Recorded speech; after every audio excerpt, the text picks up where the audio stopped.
Business ਕਰਨ ਦਾ ਸੌਖਾ ਤਰੀਕਾ ਆ ਵੀਡੀਓ ਵੇਖਿਓ। ਚਲਾਨ ਬਣਦਾ ਤੇਰਾ ਵੀ। ਹੈਲਮਟ ਹੈ, ਮੋਟਰਸਾਈਕਲ ਹੈ ਨਹੀਂ। ਹੈਲਮਟ ਦਾ ਬਿਜ਼ਨਸ ਆ ਮੇਰਾ। ਚੱਲ ਕੋਈ ਨਿਕਲ, ਹੋਰ ਦੇਖਦੇ ਆ। ਮੁਰਗਾ ਕੋਈ ਆ ਹੀ ਜਾਊ, ਕੋਈ ਨਾ ਕੋਈ ਤਾਂ।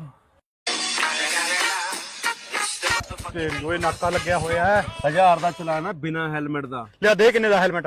ਇਹ ਵੇਚ ਨਹੀਂ ਰਿਹਾ ਵੀਰੇ, ਕਿਰਾਏ ਤੇ ਮਿਲੂਗਾ 200 ਰੁਪਏ ਨਾਕਾ ਪਾਰ ਕਰਾ ਦੂੰਗਾ। ਦੱਸ 800 ਫੇਰ ਵੀ ਬਚਦਾ ਹੈ। ਚਲ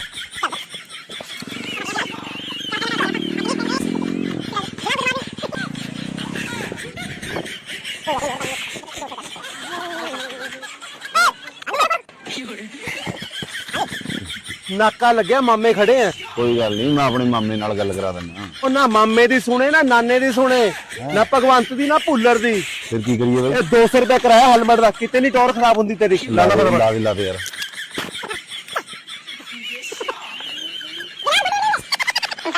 ਯਾਰ ਇਹ ਮੁਰਗੇ ਨਹੀਂ ਫਸਣ ਦਿੰਦਾ ਕੋਈ।